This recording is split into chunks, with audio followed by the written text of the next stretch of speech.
Welcome again my friends and dear student, myself Mahendra Devanda. आज हम पढ़ेंगे identification of venomous and non venomous snake के बारे में, यानी जो विष युक्त और विषहीन जो सांप होते हैं, जहरीले और बिना जहर वाले जो सांप होते हैं, उनकी पहचान कैसे करते हैं, इस वीडियो में हम बात करने वाले हैं। साथ ही साथ हम ये भी बात करेंगे कि सांप वास्तव में क्या होता है, स्नेक क्या होते हैं, पॉइजन एपरेटस क्या होता है, यानी जो सांप जहरीले होते हैं उनमें किस तरह से जहर के लिए क्या पाया जाता है, वेनम क्या होता है और एंटी वेनम क्या होता है। शुरू करते हैं। क्लास रेप्टिलिया के अंतर्गत सांपों को रखा गया है। जितने भी स्नेक हैं उनको क्लास रेप्टिलिया में शामिल किया गया है। सबसे पहले हम वेनमस एनिमल को सामान्य शब्दों में समझे, यानी सिर्फ स्नेक के लिए नहीं, ऑल ओवर हम इसको समराइज में कहें कि वेनमस एनिमल कौन से होते हैं, तो ऐसे animals that can inject venom into an another animal, ऐसा जानवर जो अपना वेनम, अपना जहर किसी दूसरे एनिमल की बॉडी में इंसर्ट करता है, वो वेनमस एनिमल कहलाता है। अब हम स्नेक की बात करते हैं। जो स्नेक में मोस्टली जो होते हैं नॉन पॉइजनस स्नेक होते हैं, नॉन वेनमस स्नेक होते हैं। स्नेक क्लास रेप्टिलिया के अंतर्गत रखे गए हैं और क्लास रेप्टिलिया में जितने भी रैंकर चलने वाले एनिमल्स हैं उनको शामिल किया गया है। सांप को आप सभी ने देखा होगा। सांप में किसी प्रकार की लिम्ब्स नहीं पाई जाती है, मीन्स पैर हाथ नहीं पाए जाते हैं, यानी ये लिम्बलेस रेप्टाइल्स होते हैं। इनका शरीर इलोंगेटेड होता है, यानी लंबा शरीर होता है। इनका शरीर कवर्ड विथ स्केल्स, यानी इनका शरीर पर सल्क पाए जाते हैं, छोटे छोटे स्केल्स पाए जाते हैं। ये एनिमल्स कोल्ड ब्लडेड एनिमल्स हैं, यानी जितने भी रेप्टाइल्स हैं वो कोल्ड ब्लडेड एनिमल्स हैं, तो जो स्नेक हैं वो भी कोल्ड ब्लडेड एनिमल्स हैं। कोल्ड ब्लडेड एनिमल का मतलब ये हो गया कि ये अधिक तापमान में, यानी गर्मी में ज़्यादा गर्मी भी सहन नहीं कर सकते और ज़्यादा सर्दी भी सहन नहीं कर सकते। तो इसके लिए ये क्या शो करते हैं, हाइबरनेशन शो करते हैं।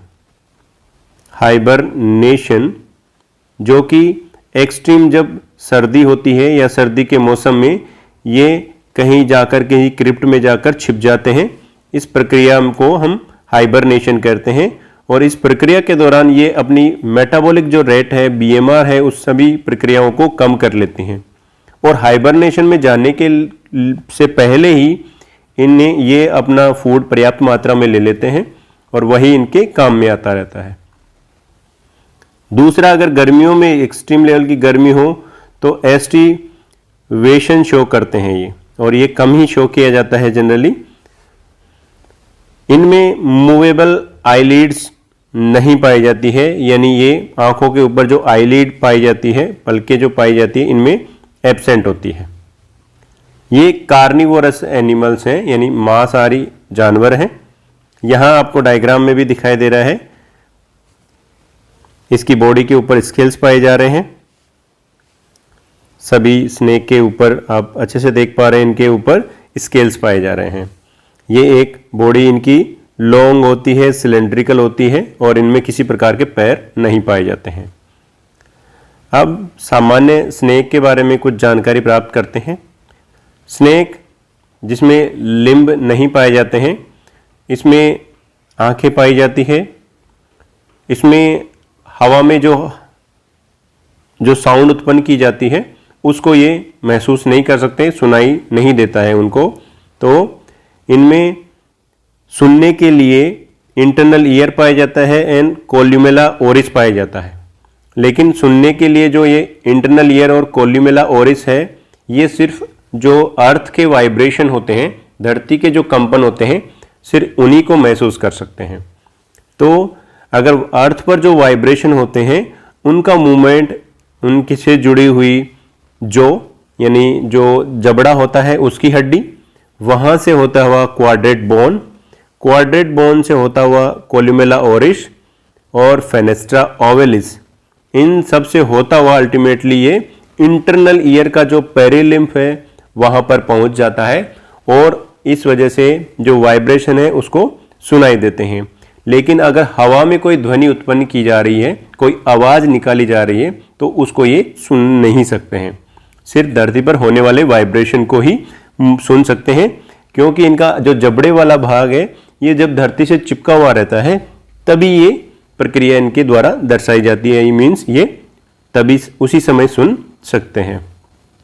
अब बात करते हैं जो इनकी जो टंग होती है, जीभ जो होती है वो बाइफिड होती है।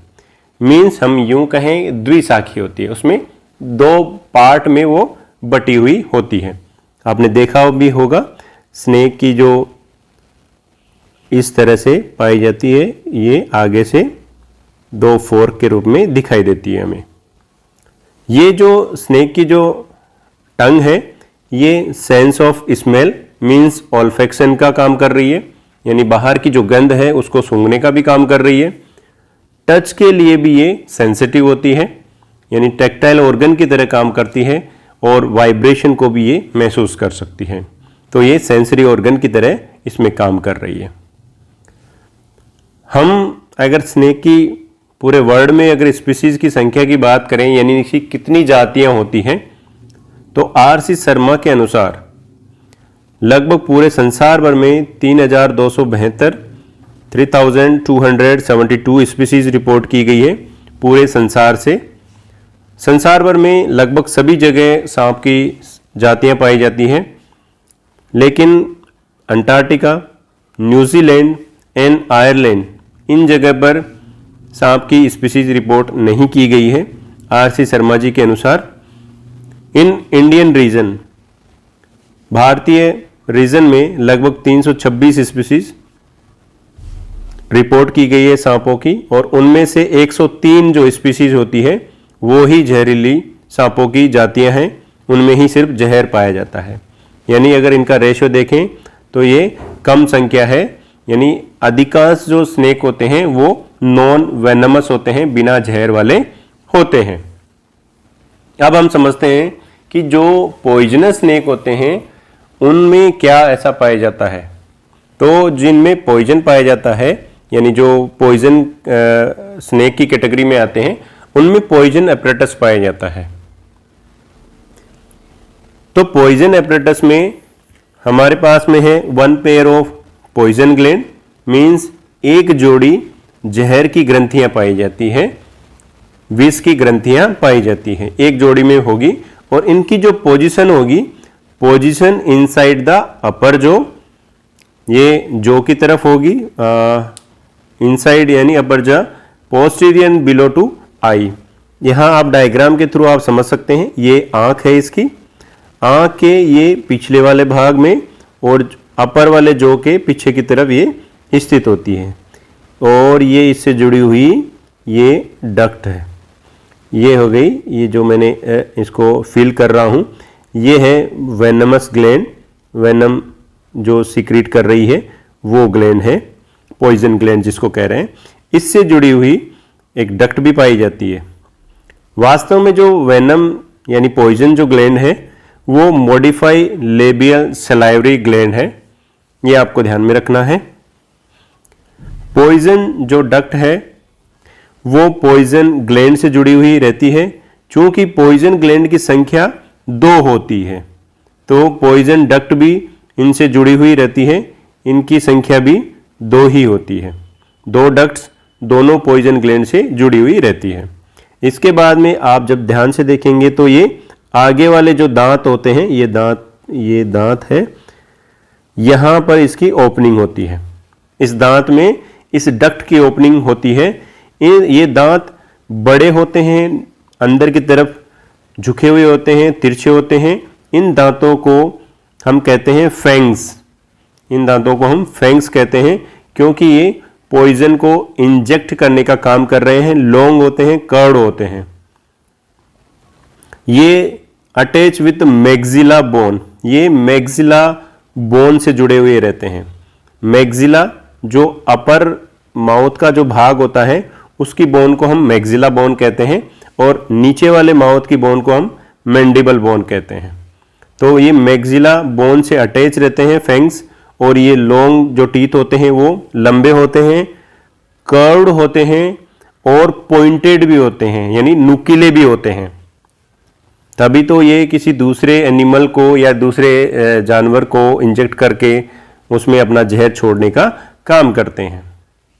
नेक्स्ट, पॉइजन एपरेटस में मसल्स, जो कि टेम्पोरल मसल्स, यानी इस पॉइजन एपरेटस के आसपास जो मसल्स का जो घेरा पाया जाता है वो इस पॉइजन एपरेटस में महत्वपूर्ण होता है, क्योंकि मसल्स में मूवमेंट के थ्रू ही ये इनका मूवमेंट कर पाते हैं, यानी फैंग्स का जो मूवमेंट होगा काफ़ी हद तक मसल्स पे डिपेंड भी करता है।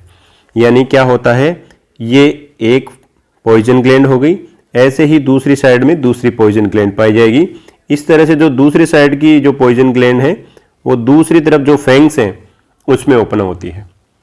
जनरली सांप में जो पॉइजन स्नेक होते हैं, वेनमस जो स्नेक होते हैं, उनमें 2 फैंग्स पाए जाते हैं, लेकिन जो जिनमें जहर नहीं पाया जाता है उनमें इस तरह के बड़े फैंग्स नहीं पाए जाते हैं। उनमें छोटे छोटे सामान्य रूप से जो पाए जाते हैं वो तो पाए जाते हैं।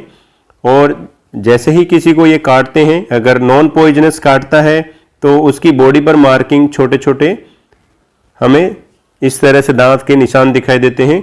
लेकिन अगर किसी पॉइजनस स्नेक ने हमें काटा है तो इस तरह से हमें 2 दांत हमें दिखाई देते हैं।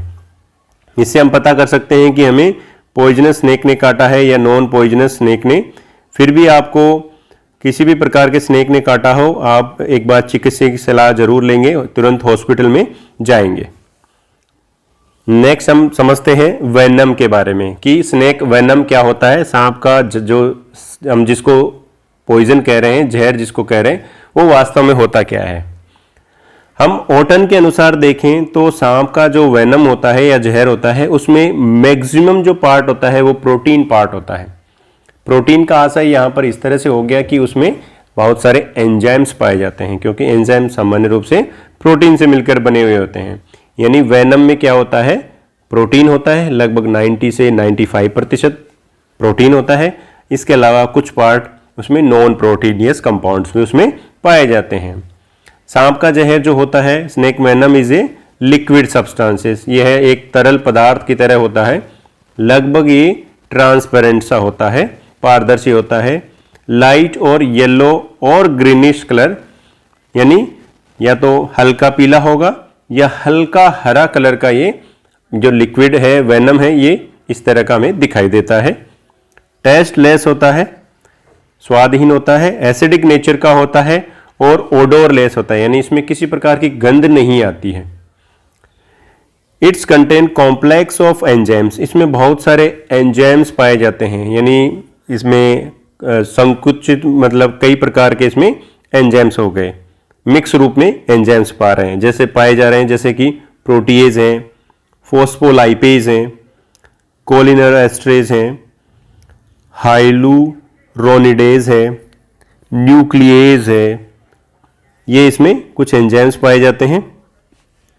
इसके अलावा कुछ टॉक्सिन्स, डाइजेस्टिव एंजाइम्स, प्रोटीन्स वो कई प्रकार के हो सकते हैं, एमिनो एसिड्स पाए जाते हैं, लिपिड्स पाए जाते हैं, न्यूक्लियोटाइड्स और कार्बोहाइड्रेट्स भी पाए जाते हैं। ज़्यादा हम डिटेल में बात नहीं करेंगे। वेनम में मेटल आयन पाए जाते हैं, कैल्शियम, पोटासियम, मैग्नीशियम, जिंक, ये आयन भी पॉइजन में पाए जाते हैं। स्नेक के जो वेनम होते हैं वो 2 प्रकार के होते हैं। एक होता है न्यूरोटॉक्सिक। न्यूरोटॉक्सिक का मतलब हो गया कि वो न्यूरॉन्स को इफेक्ट करेगा, जो हमारा तंत्रिका तंत्र है उसको प्रभावित करेगा। और दूसरा जो ऐसा होता है जिसको हम कहते हैं हीमोटॉक्सिक, यानी वो हमारे ब्लड को प्रभावित करेगा। न्यूरोटॉक्सिक जो पॉइजन होता है उसमें उस कैटेगरी में कोरल स्नेक शामिल है। मींस जो पॉइजनस कोरल स्नेक हैं उनके द्वारा न्यूरोटॉक्सिक पॉइजन सिक्रीट किया जाता है। कोबरा का जो अलग अलग कोबरा की जो स्पीसीज है उनके द्वारा न्यूरोटॉक्सिक पॉइजन का सिक्रीशन किया जाता है। माम्बाज जो है उसके द्वारा, सी स्नेक होते हैं और क्रेट होते हैं, इन सभी के द्वारा जो जहर निकाला जाता है, इंजेक्ट किया जाता है, ये नर्वस सिस्टम को, यानी न्यूरोटॉक्सिक होता है, नर्वस सिस्टम को प्रभावित करता है। हीमोटॉक्सिक वाइपर जितने भी होते हैं उनके द्वारा ब्लड को इफेक्ट किया जाता है। अब हम समझते हैं एंटीवेनम के, यानी सांप जब हमें काटता है, अगर कोई जहरीला वाला सांप हमें काटता है तो हम चिकित्सा जो आसपास जो भी हॉस्पिटल है उसमें एंटीवेनम लगाने चले जाते हैं। हमें कई प्रकार की सावधानी भी रखनी पड़ेगी। जब भी आपको संदेह हो कि आपको किसी जहर वाले एनिमल्स ने काटा है, आप तुरंत चिकित्सा की सलाह लेंगे। आप घर पे बैठ के झाड़ फूंक नहीं करवाएंगे, आप सीधे हॉस्पिटल जाएंगे और उसको जितना पॉसिबल हो उतना जल्दी पहुंचकर आप अपने डॉक्टर से सलाह लेंगे। एंटीवेनम क्या होता है? एंटीवेनम यानी वेनम के अपोजिट काम करने वाला, जो हम अगर वेनम को मतलब न्यूट्रल करने वाला, हम इस तरह भी कह सकते हैं। एंटीवेनम इज ए मेडिसिन, एक मेडिसिन की तरह है that stop effect of snake venom. यहां स्नेक, हम एंटीवेनम स्नेक को रेफरेंस में समझने का प्रयास कर रहे हैं। तो जो स्नेक के जो वेनम है उसका इफेक्ट वो कम करता है, उसको हम एंटीवेनम कह रहे हैं, एंटीवेनम उसको कह रहे हैं। The use of antivenom depend on how much poison was injected. Antivenom की जो डोज होती है, यानी उसकी कितनी मात्रा, जिसको सांप ने काटा है उसको कितनी मात्रा लगाई जाए, ये इस पर डिपेंड करेगा कि पॉइजन उसकी बॉडी में कितना इंजेक्ट हुआ है, ये किस तरह का सांप था और सांप की साइज क्या थी। यानी ये सभी किस प्रकार का सांप था, किस तरह की उसकी साइज थी, छोटा था या बड़ा सांप था, या वो कोबरा था, करेत था, वो हमें अगर पता चले तो उसकी इंफॉर्मेशन भी हमें डॉक्टर को देनी है और उसी अकॉर्डिंग हमें एंटीवेनम दिया जाता है। Large snake tends to inject more venom. जो लार्ज स्नेक होते हैं वो जनरली सामान्य रूप से ज़्यादा ही वेनम इंसर्ट करते हैं then smaller snake. Snake antivenom, snake जो एंटीवेनम होता है उसके कई नाम हैं। Antivenin, antivenin, anti snake bite, serum. Is concentrate क्या होता है? Snake antivenom is a concentrate enzyme refined immunoglobulins of animals. ये इम्यूनोग्लोबुलिन्स है, यानी हम यूं कहें एंटीबॉडीज होती है। एंटीबॉडीज जो होती है उसको वही एक तरह का एंटीवेनम की तरह काम करती है। इन जो इम्यूनोग्लोबुलिन्स है या एंटीबॉडीज है, इनको सामान्य रूप से हॉर्सेस और शिप्स जो होती है, यानी घोड़े और भेड़ जो होती है, उनसे ही ये बनाई जाती है। क्या होता है, जो घोड़ा होता है उसके शरीर में यानी उसके ब्लड में थोड़ा सा वेनम इंसर्ट किया जाता है, बहुत ही कम मात्रा में इंसर्ट किया जाता है और कुछ समय पश्चात उसमें उसके अगेंस्ट में एंटीबॉडीज बन जाती है। फिर थोड़ी डोज बढ़ाई जाती है और अगेन फिर एंटीबॉडीज और प्रोड्यूस हो जाती है। इसके बाद में घोड़े का ब्लड सैंपल लेकर उसको सेंट्रीफ्यूज करके उसका जो सीरम जो प्लाज्मा भाग है उससे एंटीवेनम की डोज तैयार की जाती है और उसी को इंसर्ट किया जाता है। और ये एंटीवेनम डिपेंड करता है कि आपको किस तरह के सांप ने काटा है, उसके अकॉर्डिंग एंटीवेनम तैयार होती है। आपको कोबरा ने काटा है तो उसके लिए अलग तरह का एंटीवेनम लगाया जाता है। और बाकी आप विशेष जानकारी चाहते हैं तो आप किसी नज़दीकी जो आपके हॉस्पिटल्स हैं उनमें जो डॉक्टर्स हैं उनसे एंटीवेनम के बारे में भी जानकारी ले सकते हैं।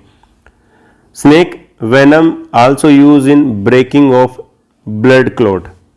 जो स्नेक वेनम है वो ऐसा नहीं है कि जो स्नेक जिसका पॉइजनस स्नेक ने जिसको काटा है उसके इफेक्ट को न्यूट्रल करने के लिए ही यूज़ किया जाता है। इसके अलावा भी जो स्नेक का वेनम है कई प्रकार की समस्याओं को दूर करने के लिए भी यूज़ किया जाता है। जैसे कि अगर ब्लड क्लॉट कहीं हो रहे हैं तो उसको ब्रेक करने के लिए एंटीवेनम का यूज़ किया जाता है। किसी को न्यूरोलॉजिकल डिसऑर्डर्स हैं तो डॉक्टर इस चीज़ का यूज़ करते हैं, एंटीवेनम का यूज़ करते हैं। और कैंसर में भी ये भी एंटीवेनम यूज़ किया जाता है।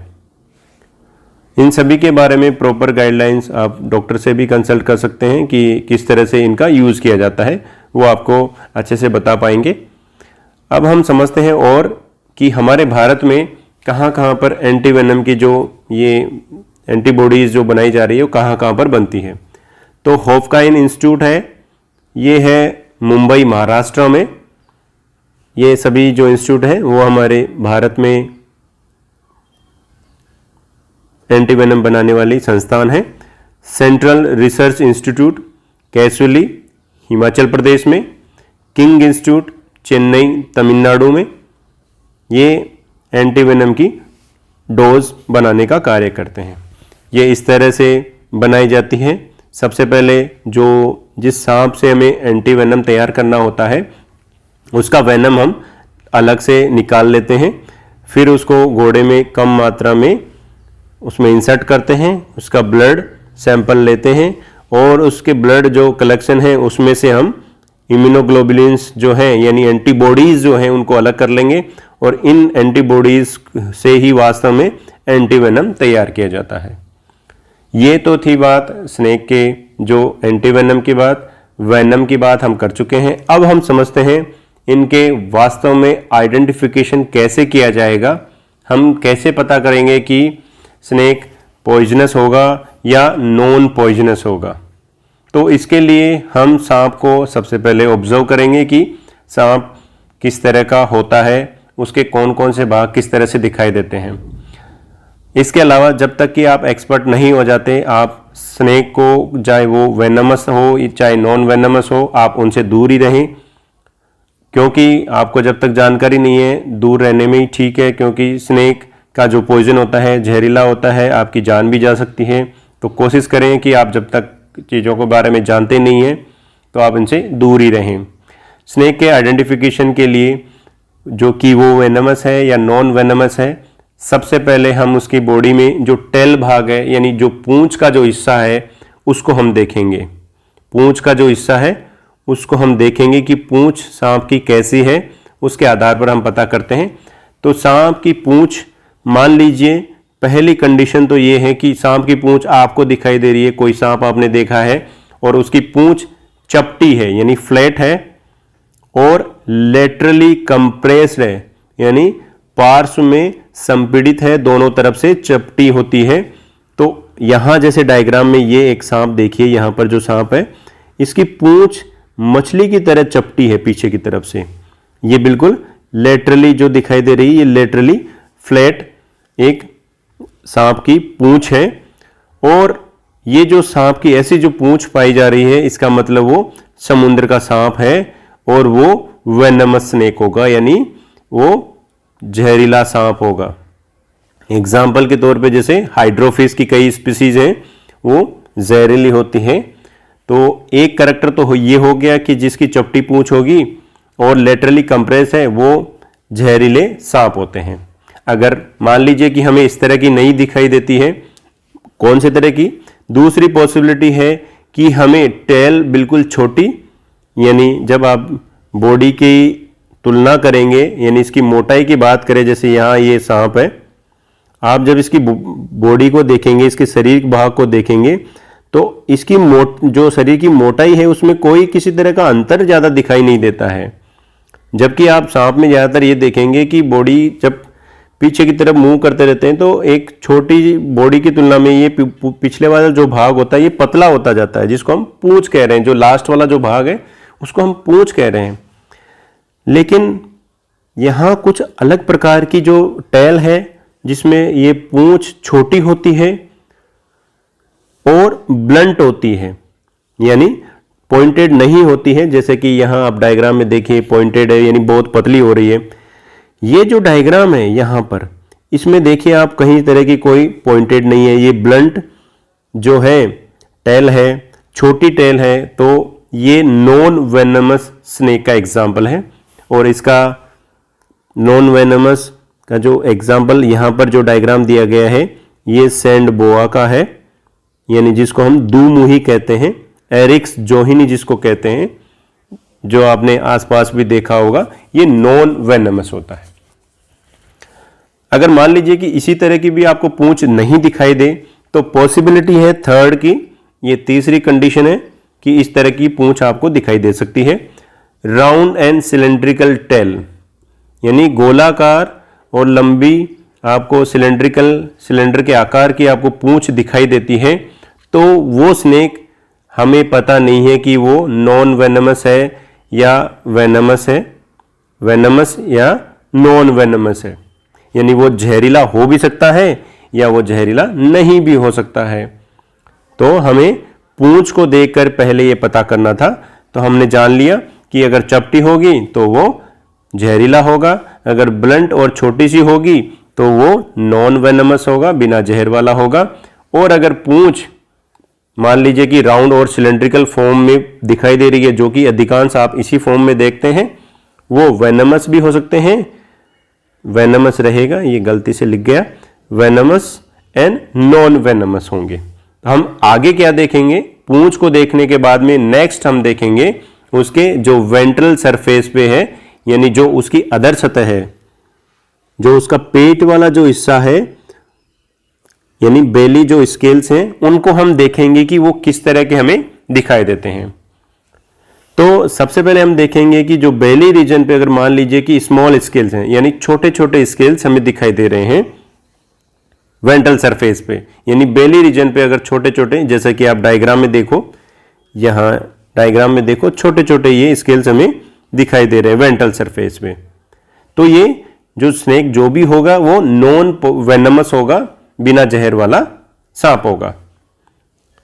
दूसरी पॉसिबिलिटी क्या हो सकती है कि वेंट्रल स्केल्स लार्ज, यानी जो अधर सतह पर, यानी बेली जो रीजन है, पेट वाला जो हिस्सा है, उस पर जो स्केल्स पाए जा रहे हैं वो बड़े होंगे, लेकिन पूरी तरह से ये बड़े नहीं होंगे।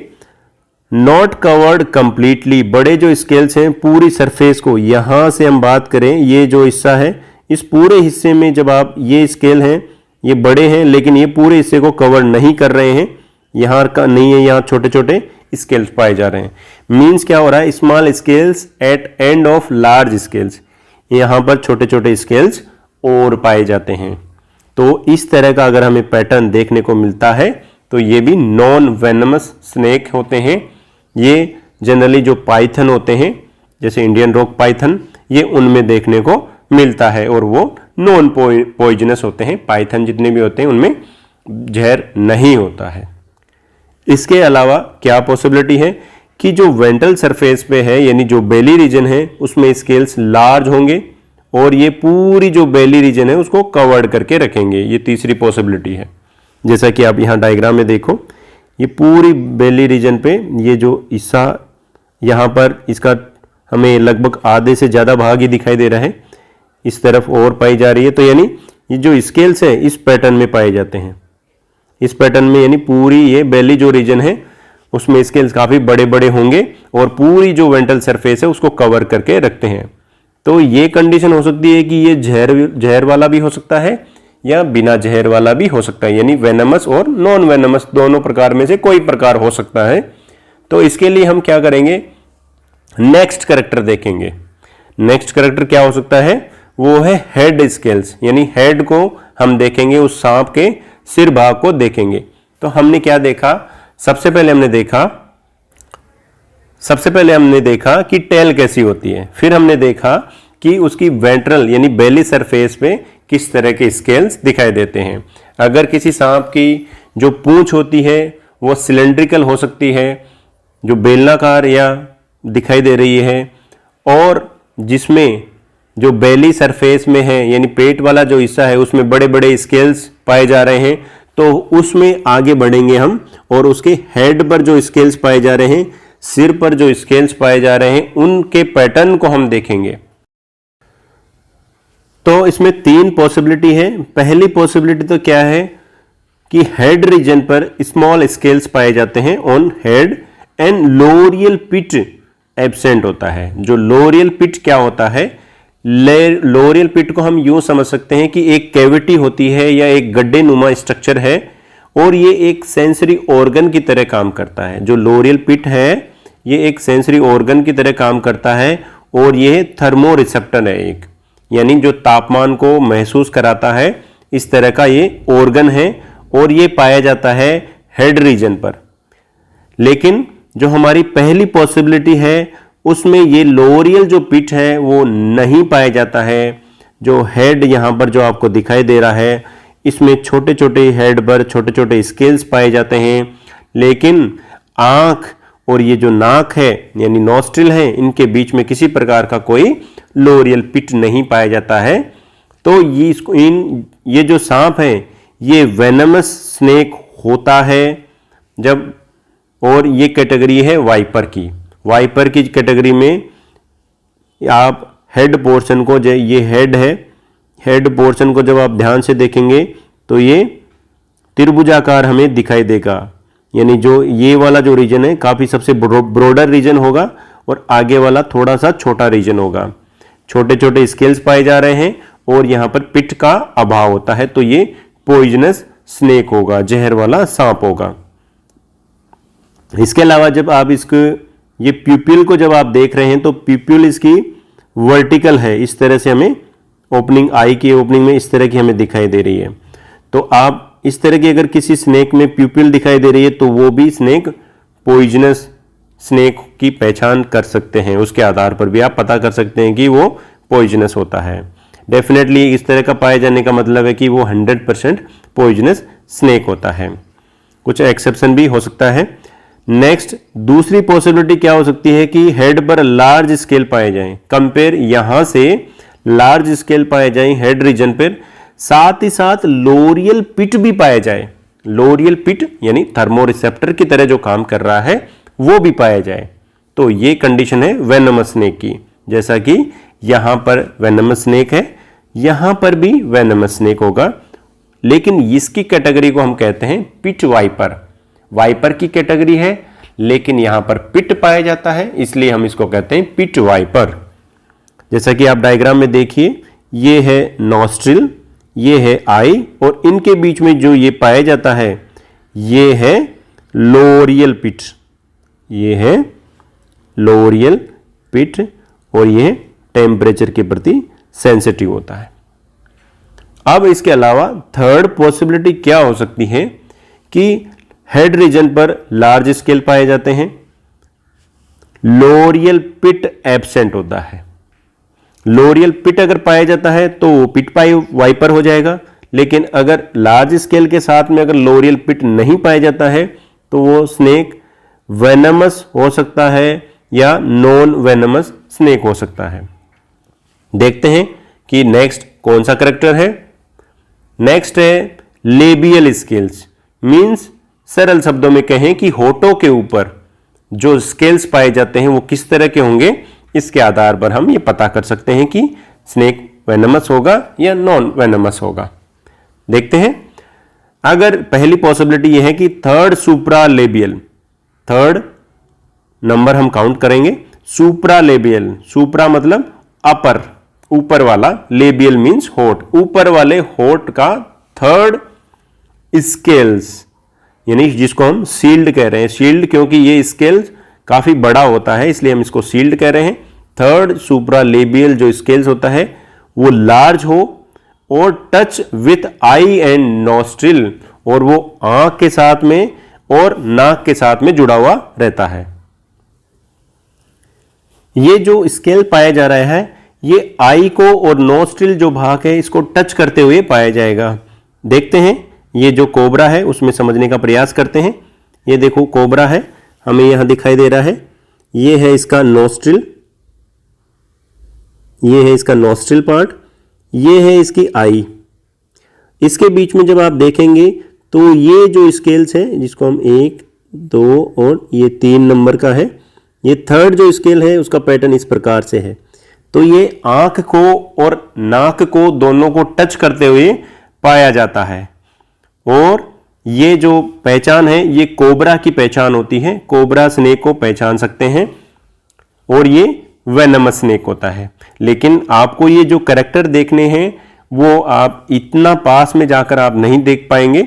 आप जब धीरे धीरे आप इन चीज़ों को धीरे धीरे समझने का प्रयास करेंगे, यानी सांप की स्पीसीज आइडेंटिफाई करना जब आप सीख लेंगे कि आप देखते ही बता देंगे कि कौन सी स्नेक की स्पीसीज हैं, तब आप उनको हैंडल कर सकते हैं। लेकिन इन सब के लिए आपको पहले कोई ट्रेनिंग, प्रॉपर ट्रेनर की आवश्यकता होगी। तो आप अपने नज़दीकी स्नेक कैचर से साथ में रहते हुए आप कुछ समय उनके साथ में प्रैक्टिस कर सकते हैं। बिना जाने बिना समझे आप किसी भी सांप को पास से छुएंगे नहीं, कोई करैक्टर देखने की भी कोशिश नहीं करेंगे, क्योंकि स्नेक आप जनरली यही मान के चलेंगे कि उस सांप में पर्टिकुलर, चाहे वो नॉन वेनमस हो, जहर होता है, हमें मारना नहीं है, आपको आपके घर में आता है, आसपास आता है, आप स्नेक कैचर को फ़ोन कर दीजिए, वो आपके वहाँ से हटा देंगे। तो ये है कोबरा की पहचान। तो कोबरा की पहचान के बारे में हमने समझ लिया कि इसमें जो थर्ड जो ऊपर वाला होठ, ये ऊपर वाला होठ है और ये नीचे वाला जो होठ है, जो थर्ड नंबर का जो स्केल है ये काफ़ी बड़ा होता है। ये जो दूसरा सांप जो है उसमें भी इसी तरह होता है, 1 2 और ये 3, ये भी इतना बड़ा स्केल्स होता है। ये आंख को टच करते हुए पाया जाता है। ये वेनमस स्नेक हो गए। नेक्स्ट हम देख रहे हैं, ये है कोरल स्नेक। एक कोरल स्नेक के स्पीसीज कई प्रकार की पाई जाती है। नेक्स्ट है लेबियल में हम अब देखेंगे इंफ्रालेबियल, यानी नीचे वाले होठ में जो फोर्थ पोजीशन पे जो स्केल्स है, यानी शील्ड इसको कह रहे हैं क्योंकि वो बड़े आकार का स्केल्स होता है, सल्क होता है, वो सबसे बड़ा अगर होता है तो वो क्रेट, जो जितने भी क्रेट होते हैं उनकी जातियां होती है। यानी क्रेट की अलग अलग स्पीसीज होती हैं और क्रेट ये वेनमस स्नेक होते हैं। आप इससे पता कर सकते हैं कि वो जहर वाला होगा या बिना जहर वाला सांप होगा, जैसे कि यहाँ कॉमन क्रेट आपको दिखाया गया है। अब हम समझते हैं नेक्स्ट, ये एक फ्लो चार्ट है जो आपकी बुक कोटपाल में भी दिया गया है। हमने जाना कि पॉइजनस और नॉन पॉइजनस स्नेक में टेल को हमने देखा, टेल फ्लैट होगी तो वो पॉइजनस होगा, अगर सिलेंड्रिकल है तो वो पॉइजनस हो सकता है या नहीं भी हो सकता।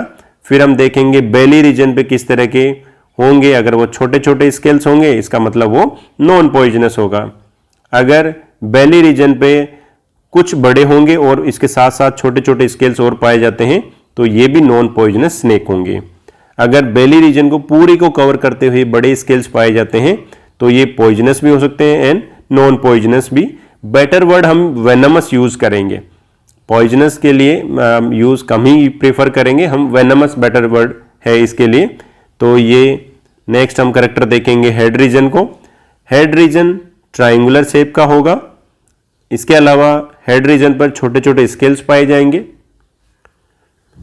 इसके अलावा आई और जो नोस्ट्रिल है उनके बीच में किसी प्रकार का कोई गड्ढा नहीं पाया जाएगा, इसलिए इसको कहते हैं पिट लेस वाइपर। और ये गड्ढा क्योंकि इसको लोरियल पिट कहते हैं लेकिन इनमें नहीं पाया जाता, इसको पिटलेस वाइपर कहते हैं। जिनमें पाया जाता है और इसमें जिनमें पाया जाता है तो उनमें स्केल्स हेड पर थोड़े बड़े होते हैं कंपेयर टू पिटलेस वाइपर, तो उसको पिट वाइपर कहते हैं। और थर्ड पॉसिबिलिटी है जिसमें गड्ढा भी नहीं पाया जाता है आई और नोस्ट्रिल के बीच में, और साथ ही साथ हेड पर बड़े बड़े स्केल्स होते हैं। तो फिर हमने इसको कैटेगराइज कर दिया गया है कि अगर थर्ड सुप्रालेबियल पर अगर बड़ा शील्ड है यानी स्केल्स है तो वो कोबरे की अलग अलग स्पीसीज होती है वो जहरीला होगा। अगर हम उसके वेंट्रल नीचे वाले जो होठ हैं उस पर फोर्थ नंबर का जो स्केल्स है उसको देखें, वो सबसे बड़ा मिलेगा, तो ये क्रेट के जो उदाहरण है उसमें से शामिल है, यानी वो भी पॉइजनस होगा। इनके अलावा जो भी उदाहरण होंगे वो नॉन पॉइजनस के होंगे। ये इसके अलावा भी आप कुछ ये एक आध कैरेक्टर हैं जिसको भी आप देख सकते हैं, हालांकि ये ट्रू पूरी तरह से नहीं होते हैं, ये वेरी करते हैं, लेकिन सामान्य रूप से हम ये समझते हैं कि अगर वेनमस स्नेक है तो उसमें ट्रायंगुलर हेड होगा, यानी अगर ट्रायंगुलर हेड है तो डेफिनेटली वो आप उससे डर के ही रहेंगे। लेकिन अगर राउंडेड है, स्केल्स है, तो वो मैक्सिमम चांस है कि वो नॉन पॉइजनस होगा, नॉन वेनमस होगा, लेकिन फिर भी आप उससे दूर ही रहें। हो सकता है उसमें कुछ स्पीसीज ऐसी है वो पाई जाती है जो कि वेनमस भी हो सकती है। इसके अलावा आई के बारे में हम बात कर चुके हैं कि एलिप्टिकल अगर आई होगी, यानी इस तरह की उसमें हमें विजन जो दिखाई दे रहा है, तो इसका मतलब वो पॉइजनस स्नेक होगा। राउंडेड होता है तो चांसेस हैं कि वो नॉन पॉइजनस हो, लेकिन कुछ ऐसी स्पीसीज भी हैं जिनमें राउंडेड आई पाई जाती है, यानी इसमें जो स्ट्रक्चर जो आप देखेंगे तो, लेकिन कुछ स्पीसीज में ये इस तरह के होने के बावजूद भी वो वेनमस स्नेक होते हैं। इसके बाद में आप अगर टेल को देखेंगे तो टेल में ये जो कैरेक्टर्स बताए गए हैं कि single row of ventral scales anal plate के बाद में जो अगर ऐसे दिखाई दें या इस तरह के दिखाई दें तो सामान्य रूप से आप इनको प्रीफर नहीं करें तो ठीक है। जैसे ये रेटल स्नेक की पहचान है, उसमें इस तरह के अलग तरह की पूंछ दिखाई देती है, ये रेटल स्नेक की पहचान होती है। और जिनमें इस तरह का पैटर्न नहीं पाया जाता है वो नॉन रेटल स्नेक होते हैं। अब कुछ हमारे पास एग्जाम्पल हैं जो जिसमें नॉन वेनमस स्नेक और वेनमस स्नेक के बारे में हम जानेंगे। जिसमें सबसे कॉमन हमारे पास जो आसपास हम रोज देखते होंगे या हमारे कभी ना कभी आपने देखा होगा, जिसमें रेड स्नेक जिसको जामिनस कहते हैं, टायस म्यूकोजा, जो कि आपको ये जो सांप है ये है रेड स्नेक। और जनरली इसको रेड स्नेक इसलिए कहा गया है क्योंकि ये चूहों को खाता है, रेड को खाता है।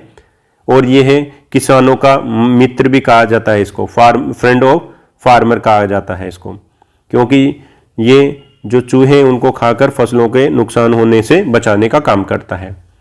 इंडियन रॉक पाइथन मोलरस जो यहाँ पर आपको दिखाया गया है, ये भी नॉन वेनमस स्नेक है, लेकिन इसमें मसल्स में स्ट्रॉन्ग कैपेसिटी पाई जाती है और ये अपना शिकार अपनी मसल्स कॉन्ट्रैक्शन के थ्रू ही करता है। डबल हेडेड स्नेक और सैंड बोआ एरिक्स जोहिनी, जो आप कॉमनली जहां देख रहे हैं, ये भी नॉन वेनमस स्नेक है। अब हम समझते हैं वेनमस स्नेक के कुछ उदाहरणों के बारे में, जहरीले वाले सांपों के बारे में, जिसमें हाइड्रोफिश, ये मैराइन स्नेक होते हैं, जैसे कि आप डायग्राम में देख सकते हैं, ये वेनमस स्नेक है।